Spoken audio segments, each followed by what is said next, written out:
So இது நான் ஏன் கேட்குறேன்னா, ஏன்னா ஸ்கேன் எடுத்துடுறாங்க, எக்ஸ்ரேஸ்லாம் எடுத்துடுறாங்க. அதுக்கப்புறம் ஒரு டாக்டர் கிட்ட போறாங்க, ஒரு ஒப்பீனியன் கேட்குறாங்க. அதுக்கு அடுத்து செகண்ட் ஒப்பீனியன்ன்றது இப்போ ரொம்ப கமர்ஷியல் ஆயிடுச்சோ அப்படின்ற ஒரு கேள்வியும் வருது. எதை நம்புறது? யார் ஒருத்தர் சர்ஜரி வேணுன்றாங்க, ஒருத்தர் சர்ஜரி வேணான்றாங்க. எதை நம்புறது அப்படின்ற ஒரு கேள்வி.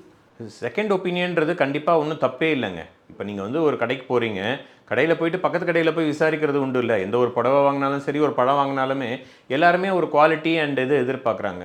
இதில் என்னென்னா நம்ம ஒரு பேஷண்ட்டுக்கு செகண்ட் ஒப்பீனியன் கொடுக்கும்போது ட்ரஸ்டடாக, ஏன்னா பேஷண்ட் தான் வந்து நம்மளுடைய நான் ஒரு ஃபேமிலி மாதிரி ஒரு டாக்டர் ட்ரீட் பண்ணும்போது கண்டிப்பாக அவங்க வந்து அந்த நம்பிக்கை இருக்கும். நம்பிக்கை இல்லாத பட்சத்தில் தான் வந்துட்டு உங்களுக்கு இந்த செகண்ட் ஒப்பீனியன்றது போவாங்க. ஓகே. இப்போ எல்டர்லி பீப்பிள்க்கு நம்ம சர்ஜரி பண்ண 70+, 80+ இருக்கவங்க கூட சர்ஜரி ரெக்கமெண்டபிள்னு சொல்றீங்களா? ஆமாம். ஏன்னா வந்துட்டு அவங்க நல்லா ஆக்டிவாக மைண்ட் செட் இருப்பாங்க பார்த்தீங்கன்னா.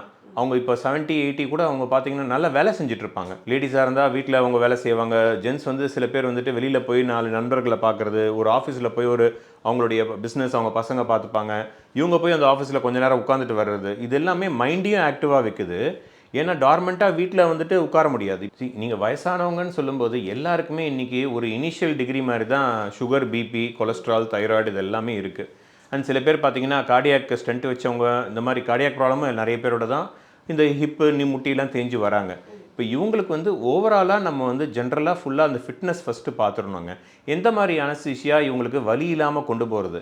இப்போ பார்த்தீங்கன்னா ஆப்ரேஷன் முடிச்சு அவங்களுக்கு இந்த நீங்கள் சொன்னீங்க இந்த பயம் இருக்குது, வலி எப்படி பொறுத்துப்பேன் நான் ஆப்ரேஷனுக்கு அப்புறம்னு.